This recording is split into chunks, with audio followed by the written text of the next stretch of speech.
అంతర్జాతీయ యుద్ధ నౌకల సమీక్షతో తూర్పు నౌకాదళం కొలువు తీరే విశాఖలో భారత నౌకాదళ యుద్ధ నౌకలు దర్జా ఒలకబోశాయి. ప్రపంచ దేశాల యుద్ధ నౌకలు పాల్గొన్న సమీక్ష సందర్భంగా భారత యుద్ధ నౌకలతో పాటు వివిధ సాయుధ సంపత్తిని ప్రదర్శించారు.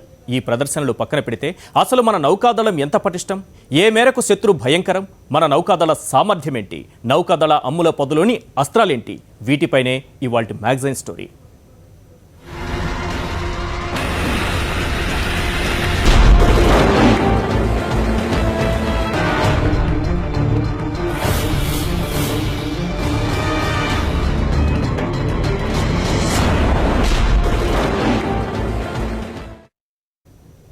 విశాఖ తీరం యుద్ధ నౌకల విన్యాసాలతో, నావికాదళ సైనికుల సాహసాలతో, ప్రపంచ దేశాల దళపతులతో కళకళలాడిపోతోంది. అంతర్జాతీయ యుద్ధ నౌకల సమీక్షకు తూర్పు తీరం వేదికగా నిలిచింది.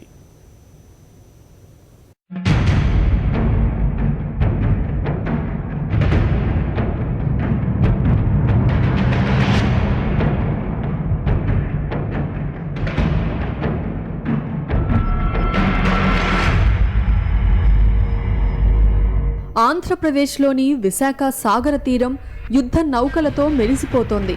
అంతర్జాతీయ యుద్ధ నౌకల సమీక్ష వల్ల వివిధ దేశాల యుద్ధ నౌకల గురించి అవగాహన పెంచుకోవడానికి భారత నావికా దళానికి ఇదో మంచి అవకాశం.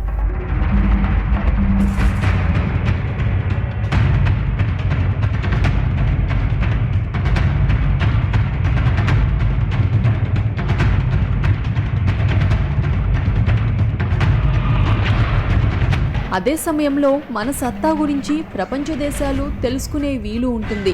వీటితో పాటు ఆయా దేశాలతో సత్సంబంధాలు ఏర్పరచుకోవడం వల్ల విశాల సాగరంలో ఒకరికొకరు సహాయ సహకారాలు అందిపుచ్చుకోవడానికి ఆస్కారం ఉంటుంది.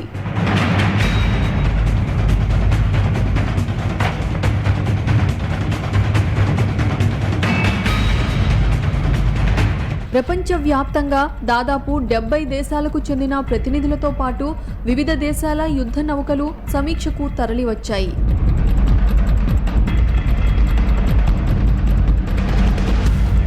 గురువారం నుండి ఈ నెల 8 వరకు అంతర్జాతీయ యుద్ధ నౌకల సమీక్ష జరుగుతుంది.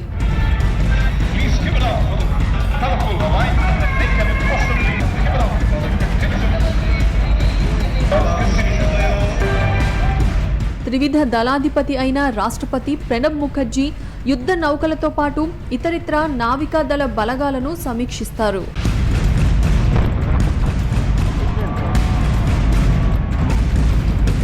భారత అమ్ముల పొదిలో ప్రత్యేకించి నావికాదళ ఆధీనంలో మన బలం, బలగం, పరివారం, పరాక్రమం ఎలా ఉన్నాయో అంచనా వేయడానికి ఈ సమీక్ష చక్కటి మార్గం.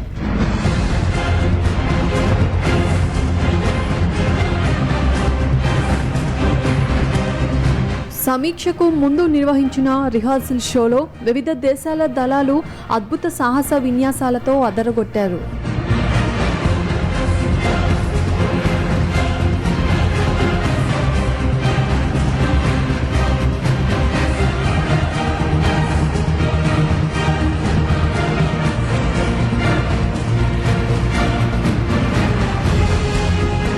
రాష్ట్రపతి వచ్చి వెళ్లిన తర్వాతి రోజున ప్రధాని నరేంద్ర మోదీ ఈ కార్యక్రమానికి విచ్చేస్తారు.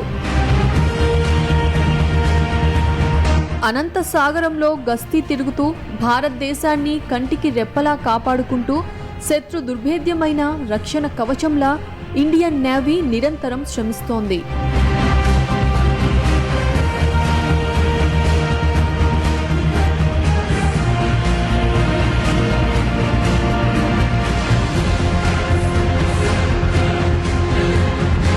అయితే మన నావికా దళం ఎంత బలంగా ఉంది? శత్రువుల నుండి దేశాన్ని రక్షించే స్థాయిలో పకడ్బందీగా ఉందా?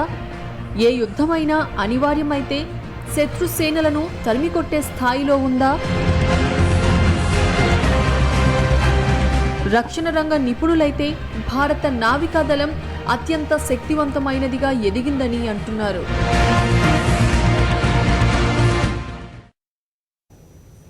ప్రపంచంలో అగ్రదేశాలకు ఏమాత్రం తీసిపోకుండా భారత నౌకాదళం తన సామర్థ్యాన్ని పెంచుకుంటూ వస్తోందని మాజీ సైనికాధికారి ఏఆర్కే రెడ్డి అంటున్నారు.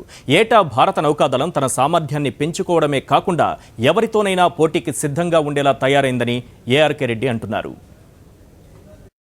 భారత నౌకాదళాలు చాలా యుద్ధ పరిస్థితుల్లో కానీ మామూలుగా ఎయిర్ టు సివిల్ పవర్లో కానీ చాలా బాగా పనిచేస్తాయి అనే ఉద్దేశంతో ప్రపంచ దేశాలకు కానీ మన భారతదేశంలో కానీ చాటి చెప్పడానికి జరిగే ఒక ప్రయత్నం ఇది. భారత నౌకాదళాలు టెక్నాలజీ కానీ మిసైల్ సిస్టమ్ కానీ ఎయిర్ క్రాఫ్ట్ సిస్టమ్ కానీ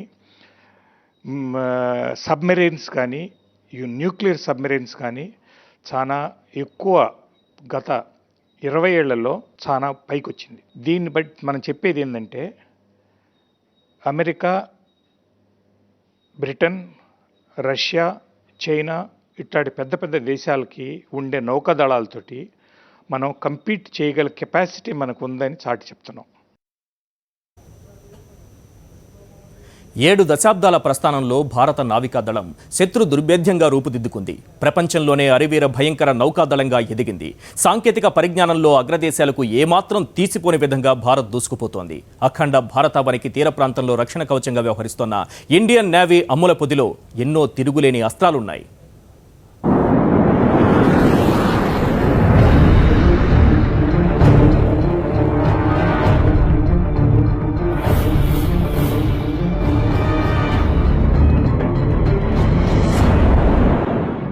బ్రిటిష్ పాలనలో 1934లో రాయల్ ఇండియన్ నేవీ అవతరించింది. స్వాతంత్ర్యం వచ్చాక రాయల్ పేరును తొలగించారు. అప్పట్నుంచి ఇండియన్ నేవీగా కొనసాగుతోంది. ఇండియన్ నేవీది 68 ఏళ్ల సుదీర్ఘ ప్రస్థానం.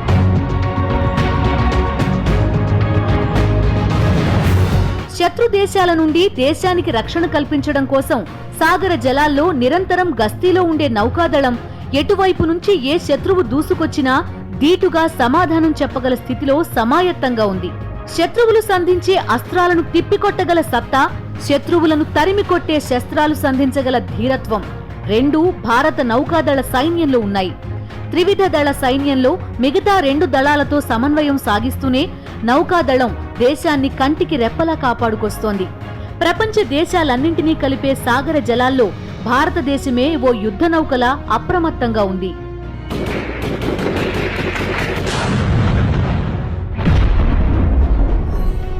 బ్రిటిష్ పాలనలోని రాయల్ ఇండియన్ నేవీ కన్నా వందల సంవత్సరాల క్రితమే భారతదేశాన్ని ఏలిన చక్రవర్తులు నావికా దళంలో అద్భుతాలు సాధించారు. 17వ శతాబ్దానికి చెందిన మరాఠా చక్రవర్తి ఛత్రపతి శివాజీ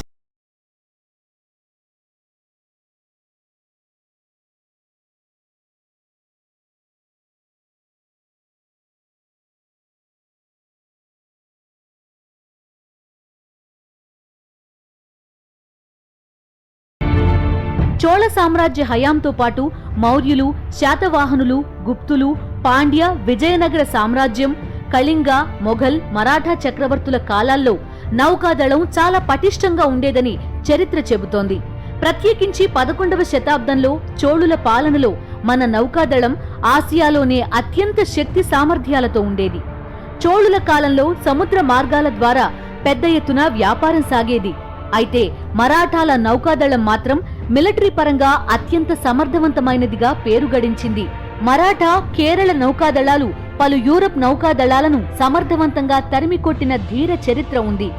ఆ వారసత్వాన్ని ఇప్పుడు ఇండియన్ నేవీ కొనసాగిస్తోంది. ప్రపంచంలోని 10 అత్యుత్తమ నౌకాదళాల్లో 5 ఆసియా దేశాలవే కావడం గమనార్హం. అందులో భారత్, చైనా తర్వాతి స్థానంలో ఉంది. యుద్ధ నౌకల పరంగా జపాన్ భారత్ కన్నా మెరుగ్గా ఉన్న బలగాల ఆధారంగా భారత్దే పైచేయి.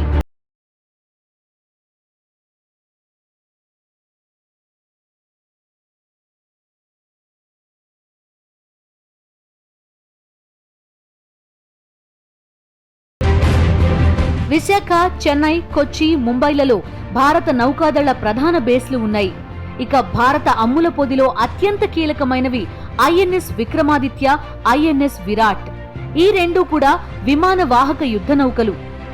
వీటిలో విక్రమాదిత్య 2013లో నౌకాదళంలో ప్రవేశించింది.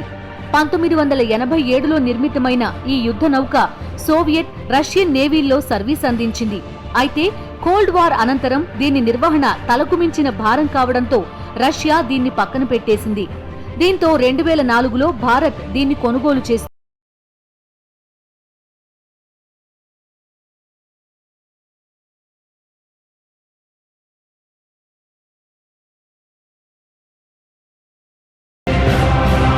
ఐఎన్ఎస్ విరాట్ భారత్లో బ్రిటిష్ వారు తయారు చేసిన చిట్ట చివరి యుద్ధ నౌక. ప్రస్తుతం ప్రపంచంలో పనిచేస్తున్న అత్యంత పురాతన యుద్ధ నౌక ఇదే. దీన్ని ఈ ఏడాది డీకంపోజ్ చేయాలనే ప్రతిపాదన ఉంది.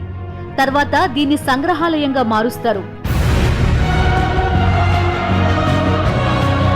భారత నౌకాదళ అమ్ముల పొదిలోని బ్రహ్మాస్త్రం బ్రహ్మోస్ క్షిపణి. భారత నౌకాదళ అవసరాలకు అనుగుణంగా దీనికి రూపకల్పన చేశారు.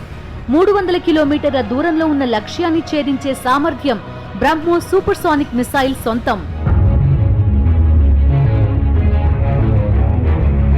గగనతలం నుంచే కాదు, జలగర్భం నుంచి కూడా క్షిపణులను ప్రయోగించే సాంకేతిక పరిజ్ఞానం భారత నౌకాదళానికి ఉంది. దీనికి అదనంగా త్వరలోనే ఐఎన్ఎస్ అరిహంత్ అణు జలాంతర్గామి నౌకాదళంలో చేరబోతోంది.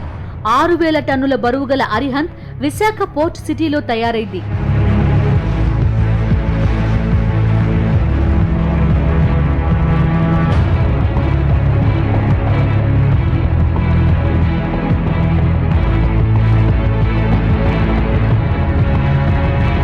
అణుశక్తితో పనిచేసే బ్యాలిస్టిక్ క్షిపణి జలాంతర్గామి తరహాకు చెందిన అరిహంత్ అంటే శత్రువులను హతమార్చేదని అర్థం. 2009లో నిర్మితమైన అరిహంత్ను అప్పటి ప్రధాని మన్మోహన్ సింగ్ ఆరంభించారు. అయితే ప్రస్తుతం ఇది సీ ట్రయల్స్ దశలో ఉంది. అది పూర్తయితే అమ్ముల పొదిలోకి వచ్చి చేరుతుంది.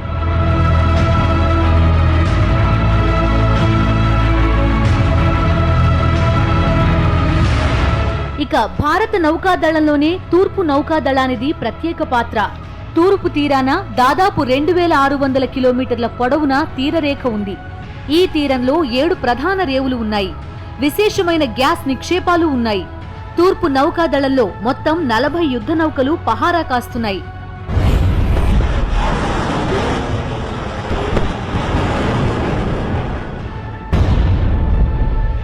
ఇండియన్ నేవీలో శత్రు భయంకరమైన అస్త్రశస్త్రాలు ఉన్నాయి.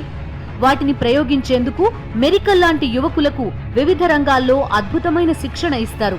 ఇండియన్ నేవీలో చేరాలనుకునే వారిని ఏ పరిస్థితులనైనా తట్టుకోగలిగేలా శిక్షణ ఇవ్వడంతో పాటే ప్రపంచవ్యాప్తంగా వివిధ రకాల యుద్ధ నౌకల గురించి, వాటి నిర్వహణ గురించి, శత్రు దేశాల దాడులను తిప్పికొట్టడంలో చిట్కాల గురించి సుదీర్ఘ శిక్షణ ఇస్తారు. ఇన్ఫర్మేషన్ టెక్నాలజీలోనూ ప్రత్యేక శిక్షణ ఉంటుంది. ఎందుకంటే నౌకాదళాన్నంతటినీ సమాచారాన్ని అందించేది ఐటీఏ. అంతేకాదు, శత్రు సైనికుల సైబర్ క్రైమ్ వ్యూహాలను తిప్పికొట్టడానికి ఐటీపై అవగాహన తప్పనిసరి.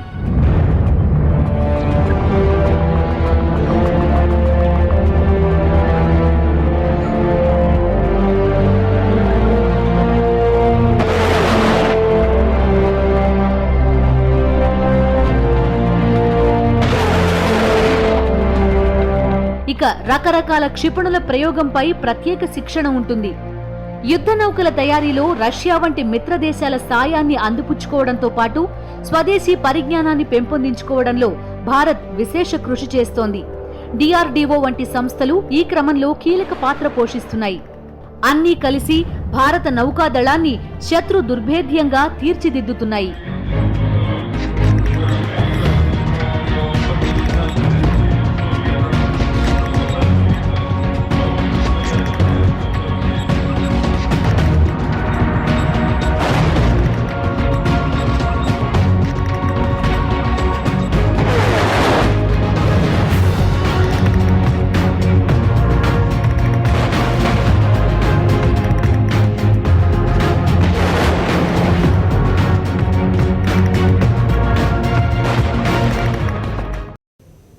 భారత నావికాదళం అగ్రదేశాలతో పోలిస్తే కొంత వెనుకబడ్డప్పటికీ మన చిరకాల ప్రత్యర్థి పాకిస్తాన్తో పోలిస్తే మాత్రం చాలా పటిష్టంగా ఉంది.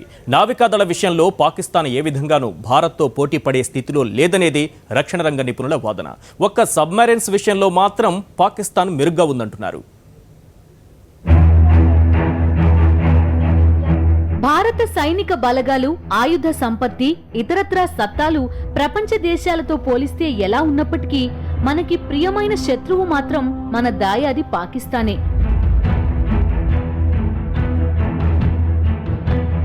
అందుకే మన ఆయుధ బలగాలను బేరీజు వేసుకునేటప్పుడు పాకిస్తాన్తో యుద్ధం వస్తే ఈ బలం సరిపోతుందా లేదా అనే ఆలోచిస్తారు.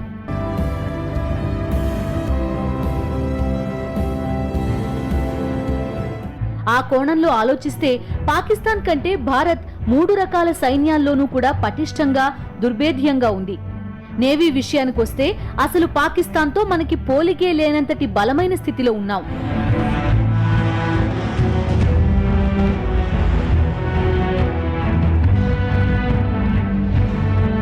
మన బలం ఏపాటిదో అంచనా వేసుకోవడానికి 1971లో పాకిస్తాన్తో జరిగిన యుద్ధమే గీటురాయి. ఆ యుద్ధంలో మన విమాన వాహక యుద్ధనౌక ఐఎన్ఎస్ విక్రాంత్ పాకిస్తాన్ని చావు దెబ్బతీసింది. అంతేకాదు భారత క్షిపణి నౌకలు కరాచీ రేవుకు 40 కిలోమీటర్ల సమీపానికి చేరుకుని దాడి చేశాయి. భారత అమ్ముల పొదిలోని డిస్ట్రాయర్ ఐఎన్ఎస్ రాజ్పుత్ దాడికి పాకిస్తాన్కి చెందిన దూరశ్రేణి జలాంతర్గామి పిఎన్ఎస్ ఘజీ నీట మునిగింది. ఒక మైన్ స్వీపర్, ఒక డిస్ట్రాయర్ తో పాటు ఆయుధాలను సరఫరా చేసే మరో నౌకను భారత యుద్ధ నౌకలు ధ్వంసం చేశాయి. ఆపరేషన్ ట్రైడెంట్ లో భాగంగా భారత్ కొనసాగించిన దాడుల్లో మరో డిస్ట్రాయర్ తో పాటు కరాచీ పోర్ట్లోని చమురు నిల్వ ట్యాంకర్లు ధ్వంసమయ్యాయి.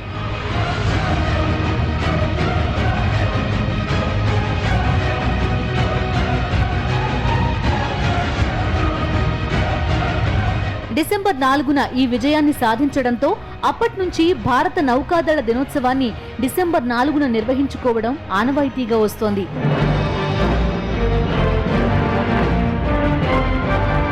డిసెంబర్ 8న మరో ఆపరేషన్. ఈసారి ఆపరేషన్ పైథాన్ కి సిద్ధమైంది భారత నౌకాదళం. ఐఎన్ఎస్ కుక్రీ ఫ్రిగేట్ పాకిస్తాన్ దాడిలో నీట మునిగింది. ఐఎన్ఎస్ కిర్పాన్ ధ్వంసమైంది. ఈ సమయంలో ఐఎన్ఎస్ విక్రాంత్ రంగంలోకి దిగింది. విక్రాంత్ దూకుడుతో పాకిస్తాన్ కు చెందిన పలు గన్ బోట్స్ తో పాటు మర్చెంట్ మెరైన్ షిప్స్ నీట మునిగాయి.